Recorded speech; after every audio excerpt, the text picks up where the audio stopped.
తెలంగాణలో ఉప ఎన్నికలు రాబోతున్నాయని కేటీఆర్ వర్కింగ్ ప్రెసిడెంట్ ట్వీట్ చేసిండు. పార్టీ ఫిరాయింపు ఎమ్మెల్యేలకు సంబంధించి ఇప్పటికే నోటీసులు ఇచ్చింది సుప్రీంకోర్టు. స్పీకర్ దీని మీద స్పందించాలంటున్నాడు. నిజంగా తెలంగాణలో ఉప ఎన్నికలు వచ్చే అవకాశం ఉంటుందా? ఒకవేళ ఉప ఎన్నికలు వస్తే ఎట్లుంటుంది? ఎందుకంటే మీరు కాంగ్రెస్ పార్టీ సీనియర్ నాయకులుగా ఉన్నారు. ఇప్పుడు ఏదన్నా కానీ ఇదో పొలిటికల్ తొండి, ఆయన తొండి చేస్తే ఇల్లో తొండి చేస్తే వాళ్ళ తొండి, ఇది ఏది కరెక్ట్ కాదు. విన్నావా? సరే, ఇప్పుడు మరి గతంలో జరిగినాయని చాలా హిస్టరీ ఉంది, విన్నారా? ఇవన్నీ ఇప్పుడు తవ్వుకుంటే మంచిది కాదు. ఇక ఎవరేమి శుద్ధపూస కాదు, విన్నారా?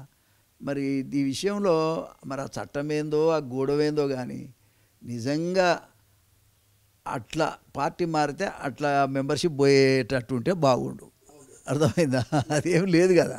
స్పీకర్ నిర్ణయం, స్పీకర్ ఎప్పుడైనా చేయొచ్చు. 5 ఏళ్ళకు కూడా చేస్తాడు. ఆయనది ఏం పోయింది?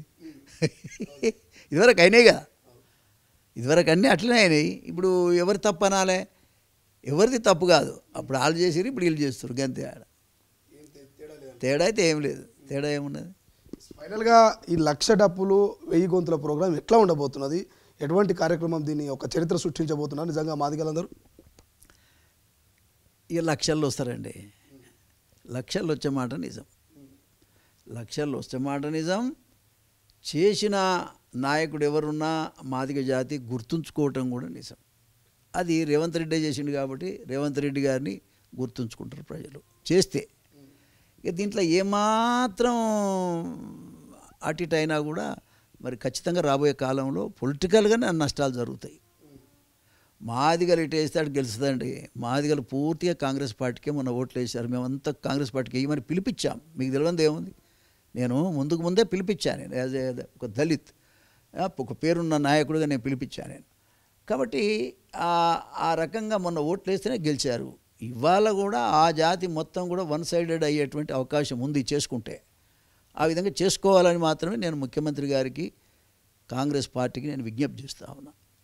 ఒకవేళ నిజంగానే పర్మిషన్ ఇవ్వకపోయినా, లేకపోతే వర్గీకరణకు సంబంధించి ఇంకేమైనా విభేదాలు వచ్చినా, రానటువంటి పంచాయతీ ఎన్నికల్లో కావచ్చు, లోకల్ బాడీ ఎన్నికల్లో కావచ్చు, ఇది జెడ్పీటీసీ ఎంపీటీసీ ఉన్నాయి, ఇవన్నీ ఉన్నాయి, ఇంకా మున్సిపల్ ఎన్నికలు ఉన్నాయి, ఎమ్మెల్సీ ఎన్నికలు ఉన్నాయి. వీటి ఎన్నికల మీద ఎటువంటి ప్రభావం ఉండే అవకాశం ఉంటుంది?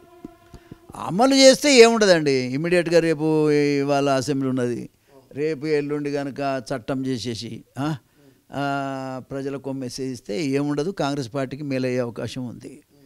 ఒకవేళ చెయ్యలేదు, ఈ పర్మిషన్ కూడా ఇవ్వలేదు అనుకున్నప్పుడు కొంత ఎఫెక్ట్ అయితే ఉంటుంది కదా. మనుషులే కదా. మాకు అన్యాయం జరిగింది అనే దాని మీద మరి ఖచ్చితంగా మాదిగలు కొంత వ్యతిరేకతగా ఉండే అవకాశం ఉంది. ఫైనల్గా ఒక ప్రశ్న, ఈ 1,00,000 డప్పులు 1000 గొంతులకు సంబంధించి కొంతమంది కన్ఫ్యూజ్ అవుతారు. పర్మిషన్ వస్తుందా రాదా, వస్తే ఎట్లుంటుంది, రాకపోతే ఎట్లుంటుంది? సో మీరేం చెప్తారు మీ మాదిగ జాతి బిడ్డలకు ఈ ప్రోగ్రాం గురించి మీరేం మెసేజ్ ఇవ్వాలనుకుంటున్నారు? నేను మాదిగ జాతి బిడ్డలందరికీ ఒకటే విజ్ఞప్తి చేస్తూ ఉన్నా. ఎవరు అదరవలసిన అవసరం లేదు, బెదరవలసిన అవసరం లేదు. మనం ఈ రాష్ట్రంలో మంచి సంఖ్యలో మనం జనాభా ఉంది. మనం ఎటు చెప్తే అటే గవర్నమెంట్లు వస్తాయి. కాబట్టి తప్పకుండా మన మాటకు విలువ ఉంటుంది. ముఖ్యమంత్రి రేవంత్ రెడ్డి గారు ఈ ఏబిసిడి వర్గీకరణ చేస్తానని మొట్టమొదట ప్రకటించారు. ప్రకటించిన దాన్ని అమలు చేస్తానని కూడా చెప్పారు. వారు అమలు చేస్తారనే నమ్మకంతోనే మనం ఉందాం. తప్పకుండా అమలు అవుతుందనే భావనతోనే నేను కూడా ఉన్నా. ఒకవేళ కాని పక్షంలో తప్పకుండా రాబోయే కాలం మన చేతుల్లోనే ఉంది కదా, ఇబ్బంది పడాల్సినటువంటి అవసరం లేదు. తప్పకుండా మరి రేవంత్ రెడ్డి గారు అంత పెద్ద ప్రకటన చేసినప్పుడు తప్పకుండా ఇది అమలు జరుగుతున్నటువంటి నమ్మకం ఉంది. ఇవాళ రేపట్లోనే అసెంబ్లీలో పెట్టి చట్టం చేసి అమల్లోకి తీసుకొస్తాననే మాట కూడా వినబడతా ఉంది. ఒకదా జరిగిన తర్వాత ఇంక ఇబ్బంది ఏముంది? ఖచ్చితంగా మనకు మేలు జరుగుతుంది. ఎవరు ఇబ్బంది పడాల్సిన అవసరం లేదు. ఘర్షణ వాతావరణం కూడా అక్కర్లేదు. తప్పకుండా ప్రభుత్వం ఈ పర్మిషన్ కూడా ఇవ్వాలని నేను విజ్ఞప్తి చేస్తున్నా. ఇస్తుందని నమ్మకంతోనే ఉన్నాను నేను.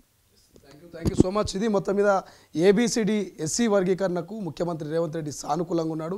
అసెంబ్లీలో కూడా ప్రకటన చేసింది కాబట్టి సో ఎక్కడ ఘర్షణ భావం ఉండదు, ఎక్కడ ట్రాఫిక్ ఉండదు. ఖచ్చితంగా మాదిగ సోదరులంతా కూడా అధైర్యపడద్దు, ఎక్కడ కూడా బెదరొద్దంటూ మందకృష్ణ మాదిగ ఇప్పటికే ఆయన అది ఒక పర్మిషన్కి సంబంధించి కావచ్చు, ఆ ప్రోగ్రామ్కి సంబంధించి 2 నెలల నుంచి ఆయన ప్రచారం చేస్తూ వస్తున్నాడు. అదేవిధంగా మోత్కుపల్లి నరసింహ గారు కూడా క్లియర్గా చెప్తా ఉన్నాడు, ఖచ్చితంగా ప్రోగ్రామ్ చేస్తాం, ముఖ్యమంత్రి ముఖ్య అతిథిగా వస్తే ఇంకా బాగుంటుందంటూ కూడా ఆయన రిక్వెస్ట్ చేస్తున్నటువంటి పరిస్థితి. ప్రపంచంలో ఏ మూల ఏ క్షణం ఏం జరుగుతుందో వేగంగా తెలుసుకోవడానికి తొలి వెలుగు వాట్సాప్ ఛానల్ని ఫాలో చేయండి.